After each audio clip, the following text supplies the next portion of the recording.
Hello बच्चे लोग, कैसे हैं आप लोग। आप लोगों की बोर्ड एग्ज़ाम आ चुकी है।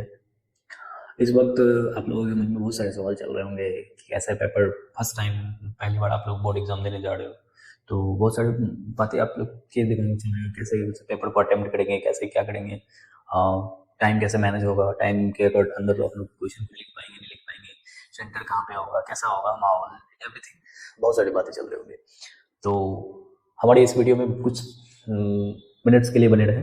मैं आपको step by step point wise guide करूंगा और आप लोग को एज इट इज़ करना है ताकि आप लोग एग्ज़ाम में कॉन्फिडेंट और अच्छे से परफॉर्मेंस दे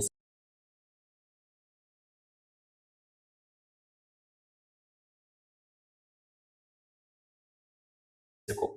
तो अगर हम लोग पहली बार मिल रहे हैं तो hi, I am Deepak Poddar, your guide and दोस्त।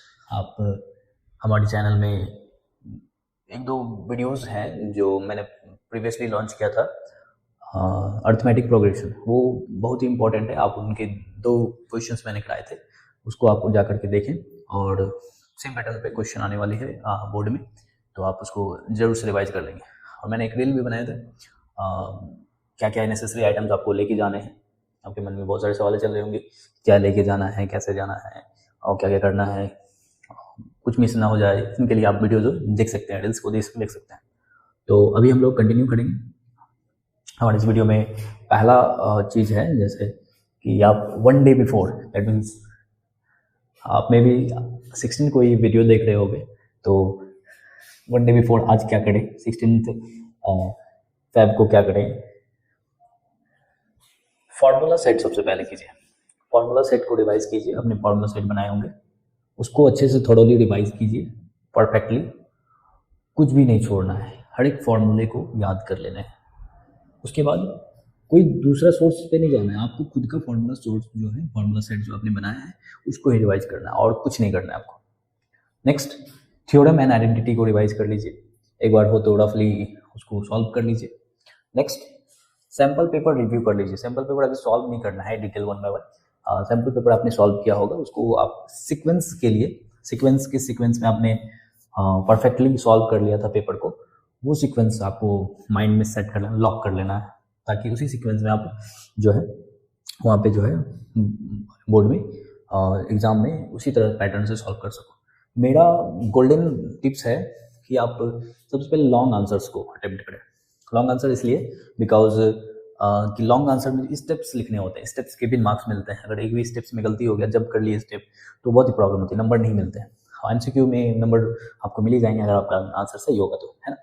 तो मेरा सजेशन रहेगा कि आप पहले लॉन्ग आंसर अटेम्प्ट करें, फिर शॉर्ट, फिर एमसीक्यू लास्ट में अटेम्प्ट करें, ताकि आपका जो पेपर अच्छे से फिनिश हो जाए। आप ट्राई कर सकते हैं कोई भी एक पेपर लेकर के, आप इस सीक्वेंस में अभी तक अगर आपको सीक्वेंस नहीं पता चला है, अगर आपको सीक्वेंस सेट हो गया है, जिस तरह से आपका कंप्लीटली पेपर बिना प्रेशर के आपने सॉल्व कर लिया, तो वो आपका बेस्ट वे है। अगर नहीं तो आप हमारे इस वे से करें, क्योंकि मैंने भी अपने टाइम में इसी तरह से सॉल्व किया था और काफ़ी अच्छे मेरा एक्सपीरियंस रहा था उस समय। तो इस तरह से अभी सॉल्व करें। नेक्स्ट है एग्ज़ाम किट रेडी करना है। मैंने रील्स भी बनाया है इसके लिए, और मैं अभी भी बता दे रहा हूँ कि एग्ज़ाम जो किट है वो आप एक दिन पहले जो है नाइट में ही रेडी रख ले, ताकि मॉर्निंग में रश ना हो और परेशानी ना हो, पैनिक ना करे। तो इसके लिए क्या करना है, आपको एडमिट कार्ड, सबसे नेसेसरी थिंग्स आपको रख लेना है। और एडमिट कार्ड आपके स्कूल से आपने ले ही लिया होगा और उसको रख लेना है सबसे पहला चीज़। उसके बाद आईडी कार्ड, स्कूल का आईडी कार्ड आपको रख लेना है अपने साथ। आधार कार्ड भी आप रख सकते हैं, आपके पास होगा आधार कार्ड तो उसको भी कैरी कर सकते हैं आईडी कार्ड में।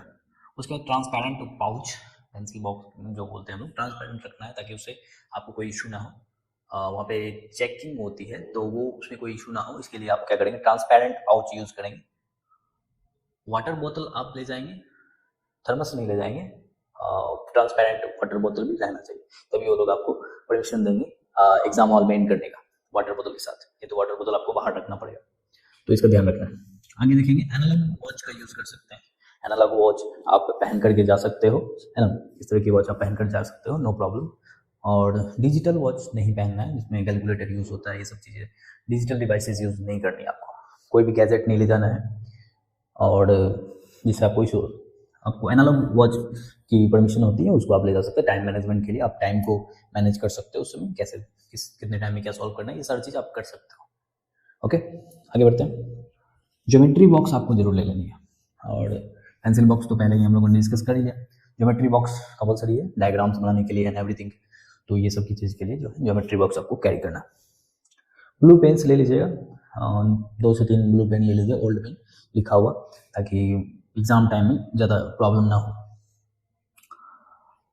एग्जाम हॉल में एंट्री करते वक्त आपकी माइंड सेट जो होनी चाहिए वो क्लियर होनी चाहिए। किसी से कोई डिस्कशन नहीं करनी है, काम रहना है और आराम से एंट्री लेनी है। अपने जो भी पेपर्स है उसको वेरिफिकेशन कराना है आराम से।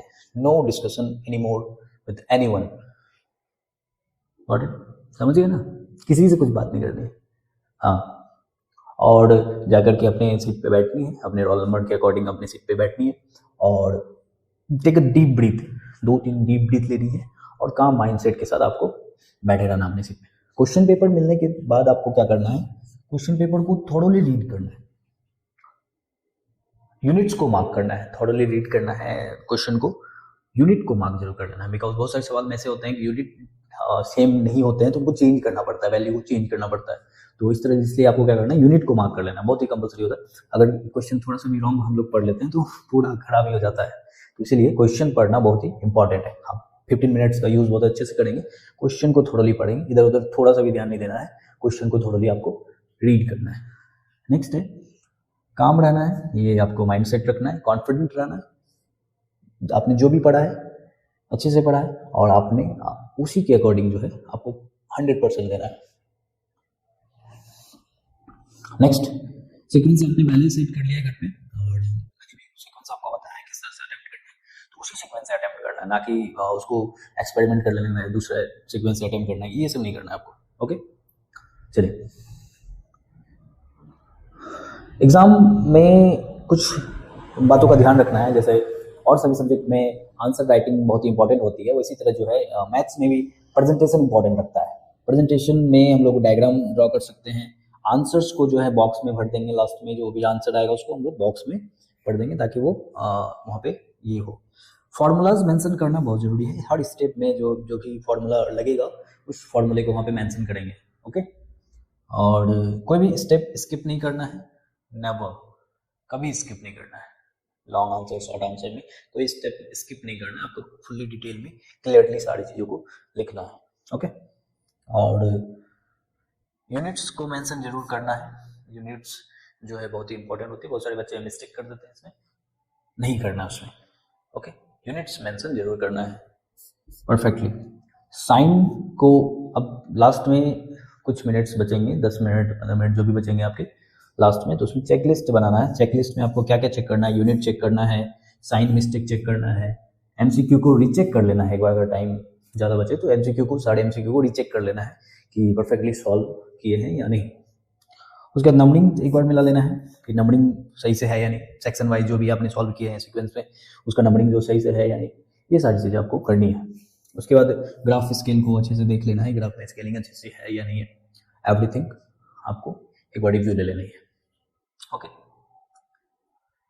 अगर कोई भी और भी क्वेरी हो तो आप कमेंट में लिख सकते हैं, मैं कोशिश करूंगा कि आपके सारे सवालों का जवाब आपको मिल जाए। ओके, तो चलो कंटिन्यू। तो पूरे जोश के साथ जाना है, कॉन्फिडेंट रहना है और फोड़ के आना है सारे सवालों को। Best of luck.